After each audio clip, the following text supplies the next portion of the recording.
the suppression, the use of marijuana.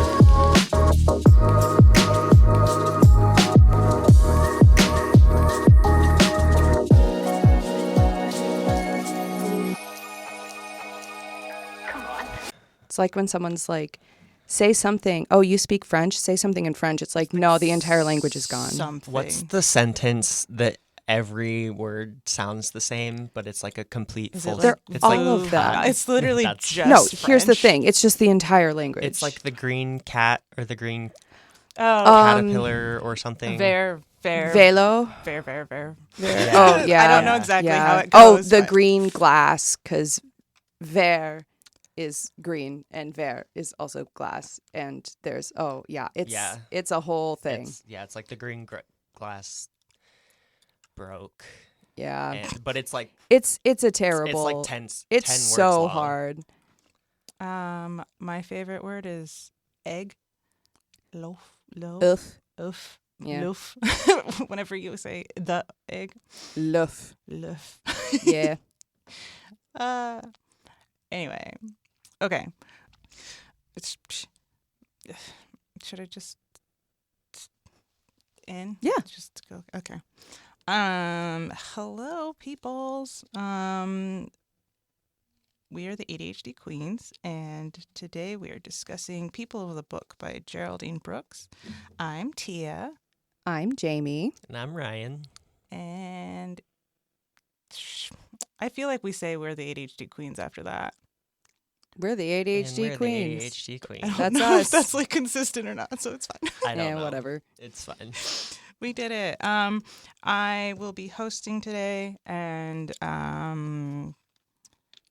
so People of the Book is a really wonderfully told story about the Sarajevo Haggadah, and it's, how do we start? From the point of view of a book, what is it? Conservator Conservator, or yeah. restorationist. And she's from Australia. Her name's Hannah. Mm-hmm. And she is like super into her job. Like she's really good at it, super talented. So that's why they are going to her to work on this book, because this book is old, like 1480 old. 1490s. 1490. Yeah. Okay. So old. And it's really precious, and it's attached to religion, specifically Judaism. Mm-hmm. But it interacts with the other two major religions from that region, Christianity and Islam. That's right. Yeah. Okay. And so it like touches on a lot of what is the words? Struggles of the various groups. But so you're going through her perspective, and she's finding little snippets of random items that are really tiny, little minuscule things within the book. And then the next chapter is usually telling you about what that snippet or how it got into the book. So to try and make this clear, because that wasn't very clear, it alternates chapters, and the like odd chapters are Hannah, and like the even chapters are the past.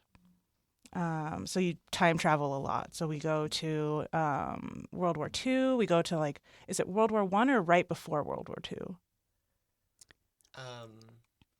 It's sometime, because it's in Austria. So that's why I couldn't remember. I think it was farther before that. It's the 1890s. 1890s, yeah. Is it? Yeah, because Okay. It it's is the farther. rebinder. Yeah. The last time it was rebinded. Oh, no. The one with the clasps. Yeah. Yeah. That one. 1890. 1894, Vienna. Oh, my bad. Okay. 1894. So that's not World War I. Okay, and then we jump back further. That one you're going to have to remind me of as well. Yeah, don't you worry. 16. 1609, And Venice. and then after that is when we go to 1492. with the actual 1492. pictures Yeah, being made, with right? the illustrations. 1492 Well- is when it's bound into a book. Book, Yes. right? And Okay, the And pictures then are painted in 1480s. 1480s. Okay, so as you Or is it gathered, 1490? I think it was the 1480s, but I think am about to find that. I'm fairly I do have the confident it was physical book in front of me. 1480. It's the 1480s, but let's see I what do also have the year. physical book. 1480, exactly, Oh, word. in Seville. Sweet. Okay, so the book travels a lot. The book goes through a lot of chaos, but somehow it manages to survive. So that is why this book is so important. And what they're trying to do is conserve it and then use it as like kind of a peaceful remembrance of.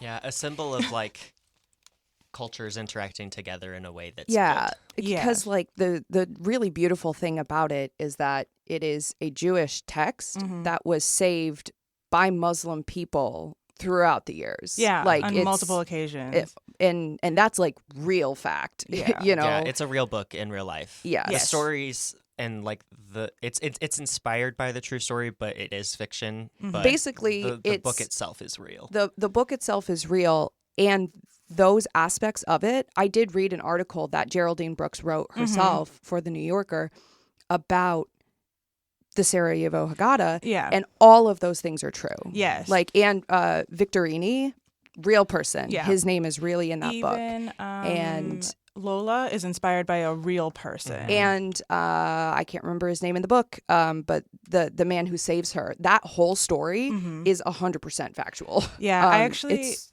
incredible. watched her do a speech, or not a speech, but a talk on Yeah. the book, and so much more of it is fact I than I know. thought. And it's That's- just like, oh, you literally just added like a little zest here. Yeah, really, Yeah. all she was doing was kind of adding what could be, because all of those things are true too. Like, even in that article that I was reading, it was like wine stains probably mean this, and this is when it came out, this is when this happened, and it was rebound here, and we don't really know why, but it's that I loved that. Yeah. That is Yeah, so it's like incredible. it's like in a documentary when they have actors. Yeah, reenacting exactly. it. Yeah. It's like a dramatized, but Yeah. still.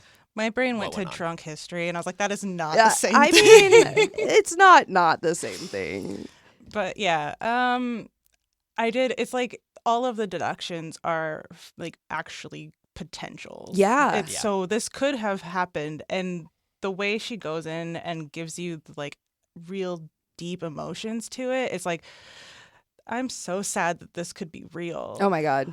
because it's a lot of painful things are brought up. Yeah. In this story.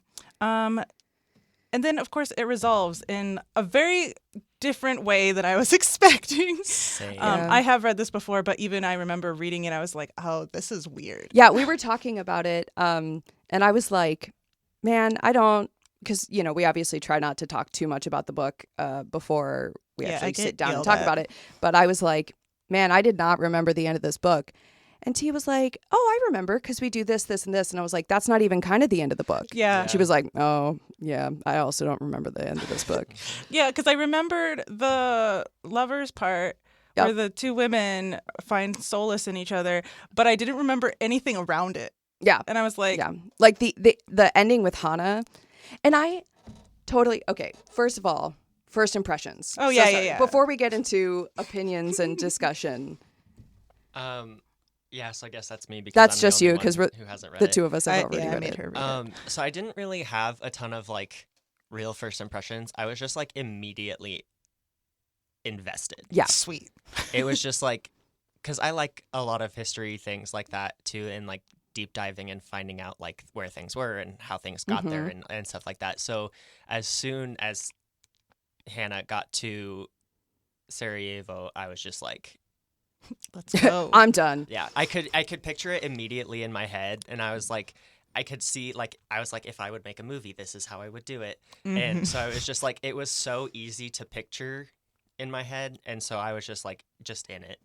That's actually a really good point. I am not good at visualizing any of the books that I read. Like, me neither. it's a very vague thing happening in my brain. But this one, I'm able to actually like kind of see the spaces they're describing. Yeah. And I'm like, it has to be the author. She does a really good job. She does such a good job.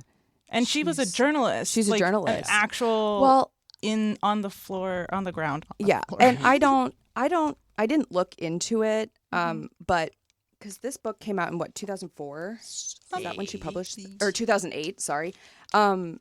That article that she wrote for The New Yorker about the real history came out in 2007. So I sort of wonder if she like wrote that article and then was like, wait, this is a book sick. Yeah, because like it wasn't, the end of that article does not mention this book at all. It says like author of and lists a bunch of other stuff and does not mention that. So I feel like she just like, she wrote that article and it was mostly focused on, did y'all read that?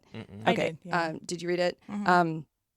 It's mostly focused on the real life person who was Lola and that director of the museum, the 1940s situation. She was still the wife of that man, and the person, Mira was her name, that Lola was based off of. They were still alive. Like she met them.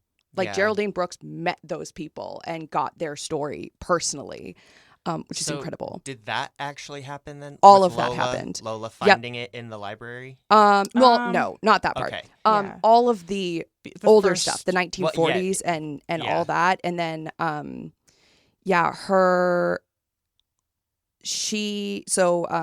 the whole story about, God, I can't remember any of their real names because I just read this article with their real person names. But the director of the museum so in the book, and in real life, the Muslim director of the Sarajevo Museum is approached in the 1940s by a Nazi, like high Nazi person who was like, hey, you know, they're coming to retrieve a bunch of Jewish texts and stuff for their museum. For their creepy Jewish museum.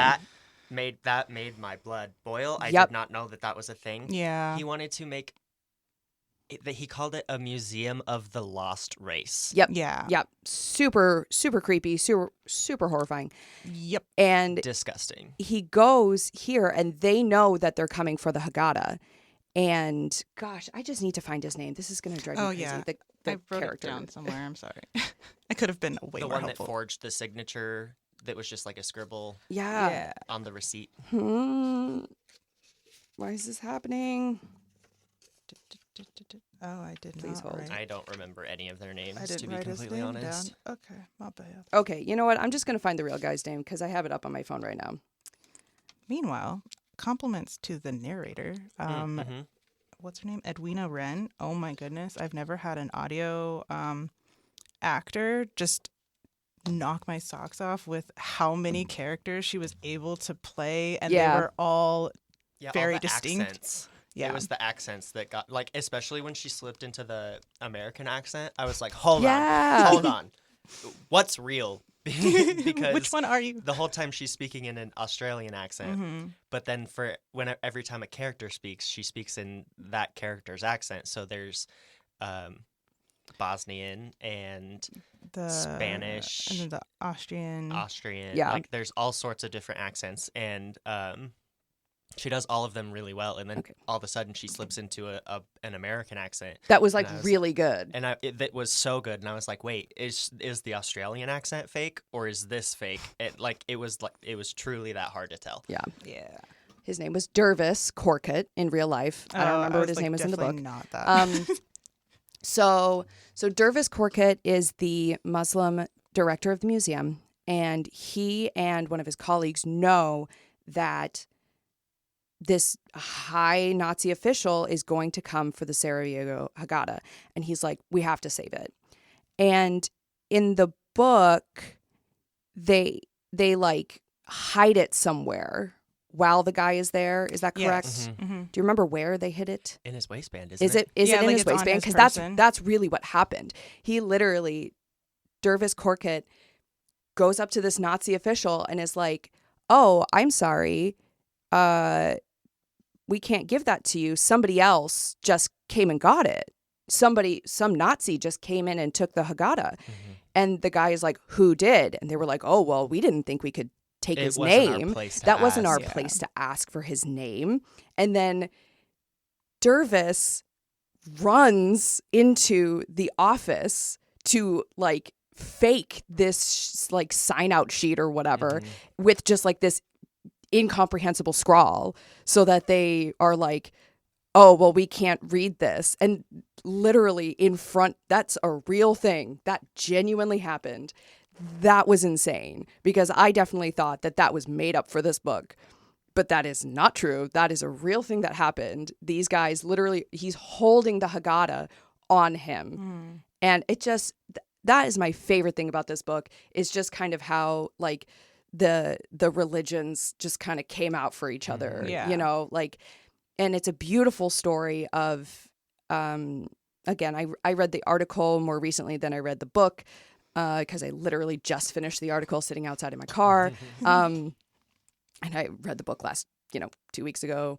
But in the real life story, and some of this I know is in the book. So the Lola, so her name was Mira, real life, Mira/Lola, was married to this guy who, so Dervis Korkut, and he has a name, and I'm just going to call him Dervis because I don't remember his character name. But Dervis is, after the war, he is accused of being a Nazi, even though obviously, I mean, he wrote stuff. Yeah, he wrote stuff that was anti-fascist and pro-Jewish and all this stuff. But basically anybody, he also wasn't willing to follow like a communist regime. So he was just sort of like, nobody was happy with him. So they were just like, call him a Nazi. And Lola/Mira wanted to go support him because he saved her.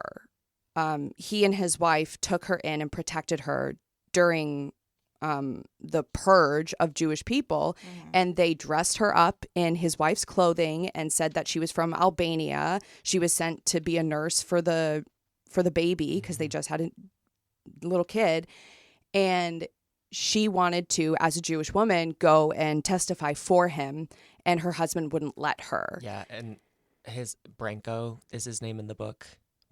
Her husband? Yeah. Yeah. Because he led the sort of youth group situation. Yeah. So he didn't want her because she was also in the military, and he was like, that's not going to look good. And she's super guilty that she is not able to go speak on his behalf. Years later, she finds out that he didn't die at the time. He wasn't executed. He did go to prison. But then she like pens this like, he did all of this. This is how he saved me personally.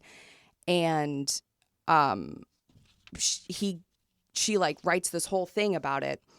And and again, this is real life. And potentially also the book, but I don't remember. I'm so sorry, everybody.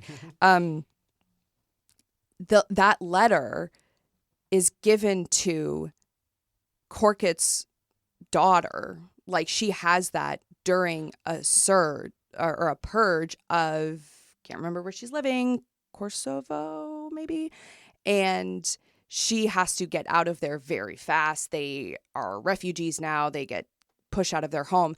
They go to the Jewish quarter in the new city that they land in, and they're like, hi, my dad is like a friend of the Jewish people. Like, look at this. And immediately they're like, oh, hell yeah.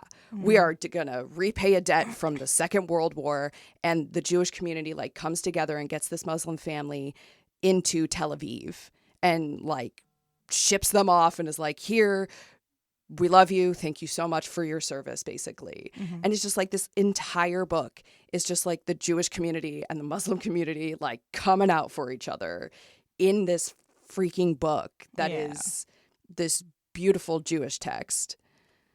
I love this book. Yeah. I'm sobbing. The end, like the final reveal of like the big secret of like who is this person that's in the Haggadah, which is like there's like a African descent person that's painted into it, and so they do a final reveal, and they were like talking about how shocking it is that was the actual illuminator. Mm-hmm. And the fact that she painted herself in, and that it was a woman, and that she was most likely Muslim, and all of that. And I remember her talking from her perspective and being like, Muslim's the correct religion. But at the same time, she was like just kind of doing stuff, and she was taking care of this little Jewish boy who was deaf and mute. And so she was just like, I'm going to make this for him. Yeah. And I was like, that's beyond sweet, but also like it didn't matter that you guys were of different backgrounds at all. You guys just were with each other trying to survive. Yep. And that's where this whole book then stems from. But of course, we find this out in reverse. Yes. Yeah. I mean, that's the cool thing too, is that we do go back in time, and like each piece kind of builds on it, and then you kind of get to see how it changes throughout the years. So freaking cool. Yeah. Which story was your favorite? I can say which one I don't like. Which one don't you like? The Austria Vienna one, because I just don't vibe with the guy. I'm like, you're rude. He was definitely like the worst person. He took the class he was for one of his the worst. mistress, and it was like, oh, 100%. By the way, I can make these for my wife too. I was like, bro. Yeah. I don't know what my favorite one was. I mean, I do love, because I'm a history nerd, I do love how much real was in the, World War II one. I thought that was, once finding out, because the first time I read this book, I didn't do any research on how much was factual and how much wasn't. And then finding out how much was like, oh, I love this. But yeah, gosh, I do really love that original story of the illustrator, and like her putting herself in it, and she like pretended to be a boy so that she could be on with this illustrator, and tragic. It was so fascinating. I think mine would either be that, like, the original illustrator, or the next, not the next one. The family that the son converted to Christianity. Oh yeah, that's the one right before. It is the one right before. Okay. Yes. Yep. I really love that one, Oh. but it's also tragic. So sad. Oh my God. Yeah, with Sparrow and Rosa. Yeah. God. So much of it too, like it's just so quickly that it like turns from like this nice little Jewish family is preparing for a wedding, and then at the end you're like, the whole family is pretty much just destroyed. Yep. And we're hoping that that child survived and was okay. Yep. Yep. Sad. What fun. So if you need Where to did she feel, go? Because that's the salt water. yes, because she's baptizing the baby. Yes. And then it says she gets on a boat and sails somewhere. But I can't remember what city we're in. Hang on. That one is... Because then it goes from there to Venice, right? With the wine. It will go to Venice. Yeah, eventually. Eventually. In So like 200 years. But I think that's maybe where it goes. it's a Spanish word because it is a Spanish place. I don't want to say it. Wait, what page is it? We have the same book. 215. 215. Tarragona? Yeah, Tarragona. I think that's true. And this is like about the time of... So, that's where she is. But where is That's she where going? she's at. I don't... She It might goes not from say. It might just say like she Spain. goes across the sea, which could It should be just be at the end of that literally chapter. 259 is the end of the anywhere. chapter. Yeah. Yeah, I don't know that they say where she's going. It looks like they just, she just says who would carry his name across the seas and into whatever future God saw fit to grant them. Yeah. Yeah, that's pretty vague. Yep. Fair enough. But if they're in Spain, During the Spanish, or is it? it's the Spanish Inquisition. Yes. Okay. If Ferdinand and Isabella are on the throne. Our favorite people. Yeah. Mother of the first wife of Henry VIII. I was just going to say Catherine of Aragon. Yeah. Another tragic history. Yeah. So Spain, I'm trying to like visualize the map in my brain and it's not working very well. I know that Spain and Portugal are kind of like on a peninsula. Mm-hmm. And then Italy is up or down? Down. Down. So, I mean, that could be the sea. It's Yeah. It's most likely the Mediterranean. Yeah, Yeah. probably. Okay, so just kind of like Yeah. directly east. Yeah. So yeah, that makes sense. That's a really bad map, but yeah. There's also, someone mentions a staff, the staff of Musa. This is a detail that escapes my mind. And I wondered if, because it said like the staff is powerful enough to part the sea. So I was like, is this like I think it might be the original illustrator, the illuminator. Mm-hmm. I wonder if the reason that she paints all the photos or the paintings is because, or at least not the reason why she does it, but the reason she knows what to paint is because the creation myths of Christianity and Islam and Judaism are all like the same. Yeah. So it was very easy for her to paint what she knew and just like add in the small details of the Judaism religion. Because that's like she gets help Yeah. with that part. And she says like her paintbrush, she wishes her paintbrush was a staff that was strong enough to part the seas, like the staff of Musa, I think. And I wondered if it was like Moses.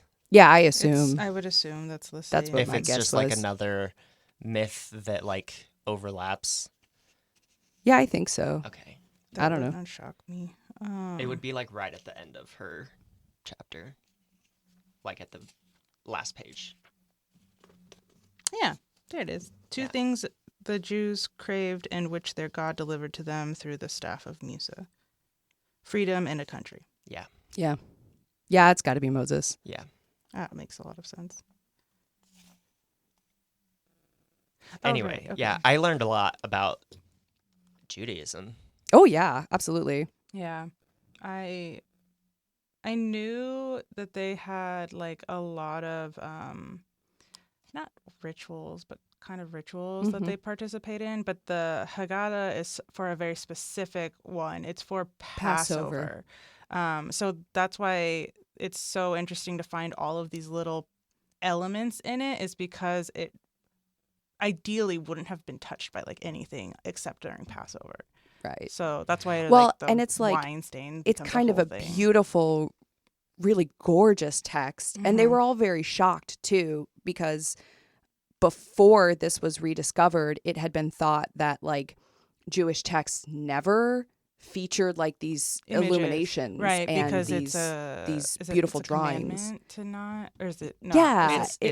It's not a commandment, but it's written that like icons. If icons are like if interpreted in a certain way, it would imply that you should not be making these kinds of images. And so they kind of thought that none carried those kind of images. Yeah. And then all of a sudden to find this beautiful text, and also, was just kind of casually used just kind of during Passover. Yeah. Like seemingly a lot, because it had a bunch of stuff in it. Was really kind of surprising to historians. Yeah. I liked that they make a point in the story about how they would like people who are of the Muslim faith or Jewish faith would purposely destroy icons that they saw, and because they were just like, no, I'm saving you from like hell or whatever you believed in, and with it the would red line. Yeah. They draw just a red like, line across the image's Yeah. throats to like signify killing it. yeah. Yep. And I was just like, That's drama. damn, very Yeah. dramatic. And then she paints then in the Passover myth Mhm. picture Mm-hmm. in the Haggadah. She said she paints like a dark blur over the children's mouths. Oh, for to- when God comes and takes the firstborn? Mm. Is it Yeah, that story? I think so. Yeah. And so it like signifies like they're dying, Yeah. like their cries leaving their body, and Because I feel like it would be really hard to just draw murdered children. yeah, Yeah. definitely. Like, you've seen The Prince of Egypt, Of right? course Oh, I've seen yeah. The Prince of Egypt. I remember watching that when I was like 15, Mhm. and there's the scene where all of that happens, and then it just shows the little kid's arm flopping out the Yeah. door. That Oh my was God. heartbreaking. And I was like, this is a children's movie. And Is you it just though? showed that on screen. I mean, Yeah. it's not. No, I mean it It is, is, but but it's it's like, oh, Prince of Egypt and is it Joseph? Joseph and the Amazing Technicolor Dreamcoat. No. I know. Joseph, King of Dreams. Yes, but that one. I've never seen that one. Also very beautifully. Very beautiful. I love that animation style. And Yeah. I am so sad that nothing else. It's like that Ever. and The Road to El Dorado. So and good. Joseph. All DreamWorks. Yeah. Thanks, Yeah. DreamWorks. DreamWorks Yeah. is the real one, man. Now they make 3D. Hercules weird is stuff. kind of similar, but not quite. Yeah. It was that like early 90s 2D Mm-hmm. style.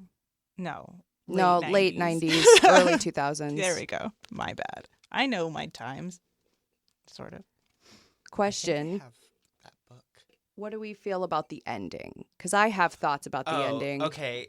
I don't know if it's going to be a hot take, but Okay, so I would like to say I was absolutely not expecting a heist. Yeah. And it's not an elaborate heist. It's not even really a heist. It's like a and It's a reverse it's a heist. reverse heist. But like when she goes in and looks at it in its final spot, when she goes to see the guy after his son, after Osrin? Aaliyah dies. do you want to somebody want to explain briefly what happens? Do you want me to explain briefly what happens? Yes. Okay. Basically, so we get through this whole story.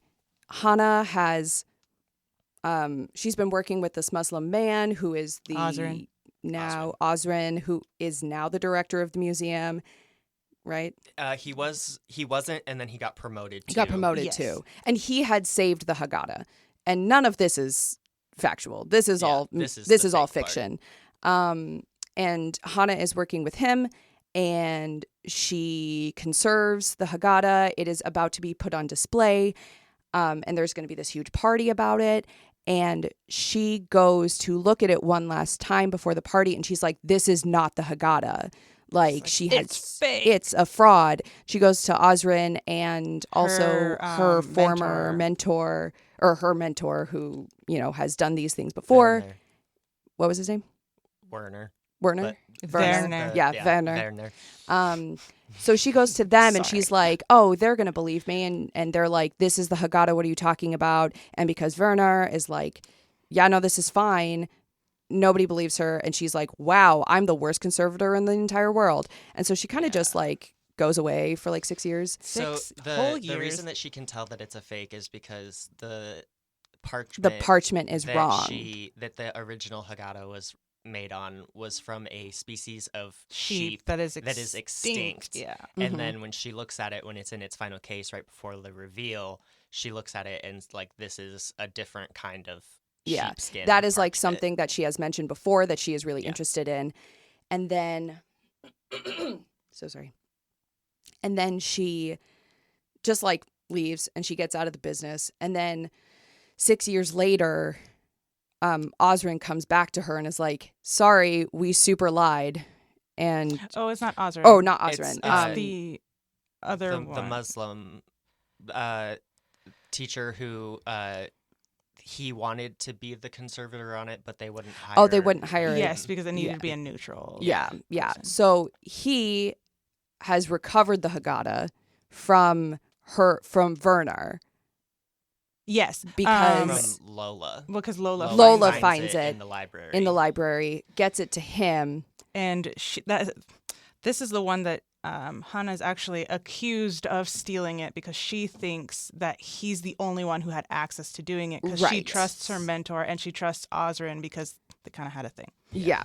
And then plot twist, in fact, it was actually They gaslit the Osrin. fuck out They of her. gaslighted the fuck out of her and ruined her whole life. And then she has to, reverse heist it back into Sarajevo because they can't cause an international incident by being like, hey, people stole the Haggadah, and then people would accuse her of stealing the Haggadah, so it's a whole thing. So then she has to get it. She goes back to Osrin, and he feels terrible about it. He was in a really, his son had just died. He feels very badly. And so Werner had manipulated him and into... Oh, because he was a person who actively took texts when he was younger, and then he felt so much guilt about it, he had to go back in and make sure no texts were able to be destroyed. Right, So yeah. He wanted to hide it from the guilt of burning texts in his youth. So he wanted to hide it so that it would basically, if it had been burned, it would have been the fake that was burned. Right. But it's not going to be able to be safe unless it's at the museum. Right, So they kind of reverse heist it. They get it back in, and then it is what it is. Yeah. So I understand. I understand why we end there, because that is the story of the Haggadah, is all of this crazy crap happens to it forever, and we never know about it. That could have happened many times, actually, throughout its entire existence. But gosh, I didn't care for it. I don't need it. I love the history. I was there for like all the history, and then like this sort of fake thing at the end. I was like, okay. I get it. I totally understand. But I just don't care for it. That she added the detail that she put in she took a seed from a fig tree. Oh, and yeah. put it into the binding, so that in another 500 years, when things They're are trying to being figure out what's tested, going on. they know that they know the wine stain has blood in it. They know the cat hair is from the. Well, they don't know it's from the paintbrushes, but They know it's like a specifically cut cat hair. yeah, and it has paint on it. Yeah. So I guess they probably know it's from a paintbrush. And they know all these things, and so like in another 500 years, they'll find a fig seed in it and be like, "Where did this come from?" It'll be from Sydney, Australia. Yeah. And so it just adds to the history of it, and like it's been all over the world. Yeah. From Bosnia all the way down to Sydney. I don't know if I needed the heist Yeah. thing, but I really did love that she tied it in with the person's like finding out the original author and who it was meant to be for, because it full circles it, but it also leaves it so like, oh, maybe Hannah will go and find more information and be able to solidify more of the history because there's an actual name. Yeah, and in the 6 years that she like leaves book conservating, I don't know, restoration. Yeah, that's probably fixing a real word. and repairing old books and restoring them to like what they should be. Well, like. not restoring. Not restoring, because she says conserving. yeah, Yeah, restoring it is conservating. Erases history, Yes. in her opinion. While she's no longer doing that, she is in Australia, essentially doing the same thing, but with for, like, Aboriginal art, Yes. instead of books. Which I so imagine is much more difficult. Yeah, because she's like in caves, and she mentions caves and being in the outback for weeks on end and whatever, and so I like that we kind of got this is like one type of art, but it's like she's so focused on books. Yeah. And then I like that in that period she kind of focuses on like culture and more like, I don't know how to do, a different type of fine art. Right. Right. Okay. Yes. Um, Absolutely. Yeah. Instead of small paintings kept in books, it's like cave paintings and other stuff of that Yeah. nature. And so I think it would be interesting to know like how she melds them together. Yeah. Because she knows how to create all the pigments, because in her studies to become a conservator, she learns how to make like the lapis lazuli, and she knows how to beat the gold into gold leaf and all this stuff. And so like having the information with the name of the painter with all of her new art knowledge, I wonder how many like connections she would make there. Sure. Yeah. That's fair. Because that's like another culture that is brought into it at the end that isn't really mentioned a ton Right. in the rest of the That book. I did appreciate that she kind of did a return to home and actually learned to appreciate home more. Yeah. Yeah. What did I have? Oh, so a lot of complaints in reviews that I have read, which don't read reviews, are about how they just didn't care for the story of Hannah, because we do go into her story a lot more in depth than like maybe we needed to. Yeah. But like I enjoyed that extra little snippet. So with everything that I just said, also her dad was a painter. Yeah. Her Yes. dad was a painter. So her like being involved with the foundation and all that could also add a lot of Yeah. Mm-hmm. context into her Yeah. World. workings. Yeah. I hated her mom. Oh, Oh, her mom yeah, was yeah, awful. yeah. I obviously. wrote down that I wrote, "Mom has big Ellis Gray vibes." Oh, I just imagined Ellis Gray the Literally entire time. That was same. just Ellis Gray. Yeah, 100%. yeah. So that's a Grey's Anatomy reference if you don't know. And if you don't know, you need to watch Grey's Anatomy. I've Maybe. only It's so long. yeah. It is. Hey, Alma and I did it from April to November. That's what it Holy crap! Yeah, I can't remember. I watched it real fast. Yeah, because Alma I and I watched it during started within like a COVID. week of each other. Yeah. Like I April mean, of 2020. I'm doing Chicago Med right now, so I can't. Oh my talk. God. Are you doing all of the Chicagos? No, because I was not interested in PD or Fire, but they do have episodes in Element or in on the discs. And I was just like, I don't like this because they drop you in as if you have been watching all of the Chicagos. And Yeah, I was because like, rude. they have the crossover events, so like you have to have it for the context of what's happening in this world, in this show, but like you get all of this extra stuff that you don't know what's going on. Yeah, that was frustrating. But like, I like the med. Oh, here's another thing about the mom. This is a quote that the mom says. Oh no. Can't wait. By the time you hit adolescence, you might as well have been a cactus plant, as far as I was concerned. Yeah. She didn't want a kid. Yeah, not at all. I really wonder if it would have been a very different experience if the father had survived. Oh, Yeah. 100%. Because like, Because, I mean, he's a fine artist and she was conserving fine art, so she would have been supported so much. right? But the thing is like the mom's personality when she talked about him was so different from the way she approaches her daughter. Yep. And I was like, dude, you could have been so much better to her.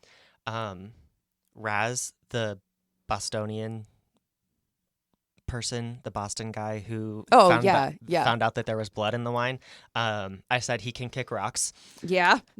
because he sucks. Yeah. He's married and he tries to come on to Hannah, and That was unnecessary. she was like, "Hey, no," and he was like, "Oh, come on." Yeah. And, tried to Like bully her bully into her it. It's like, and okay, it was don't like, be a "Hey, creep.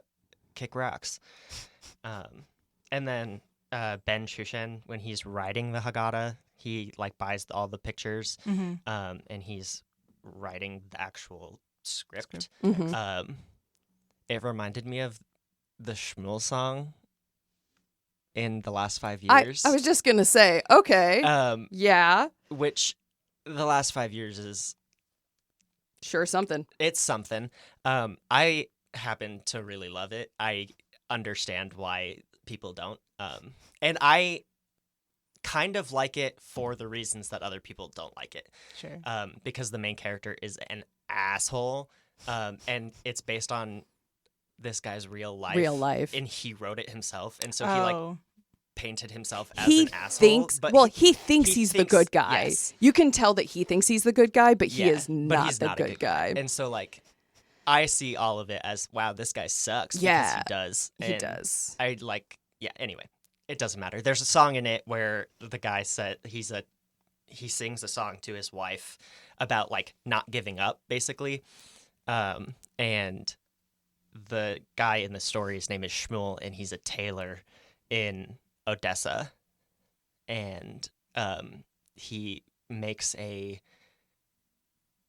clock on the wall starts talking to him and says, like, I'm going to give you time because he's like 40 years.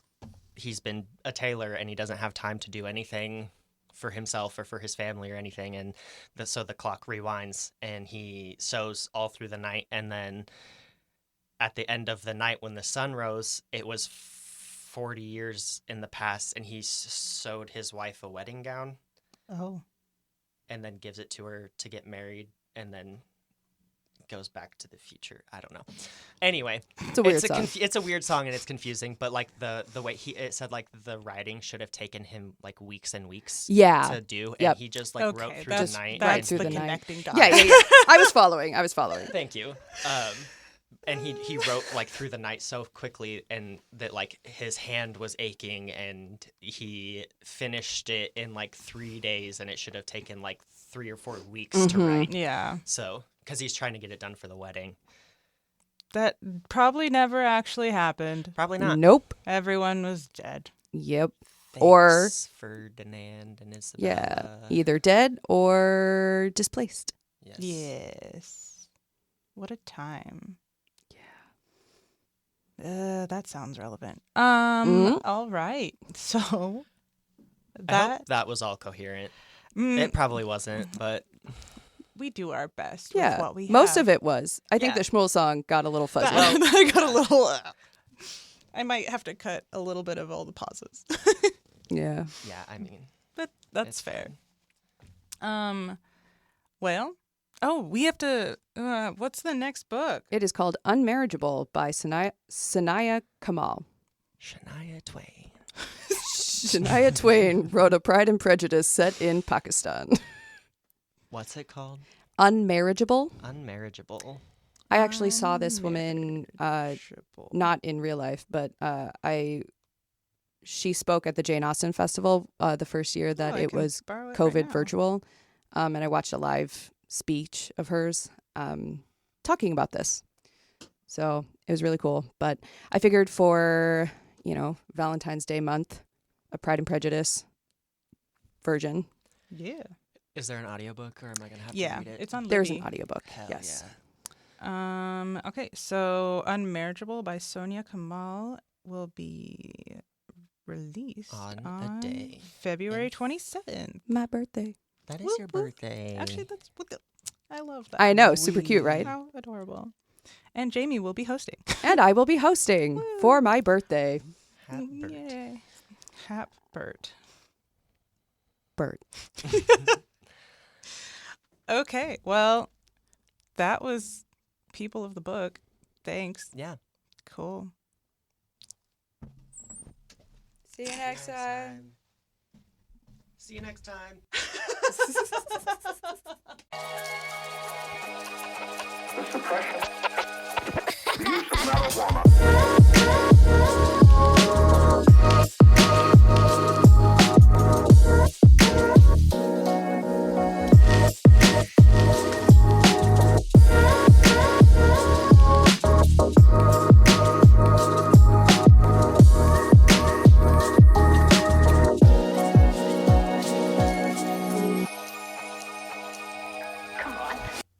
This podcast was brought to you in part by KCUM Yeah, we could say that.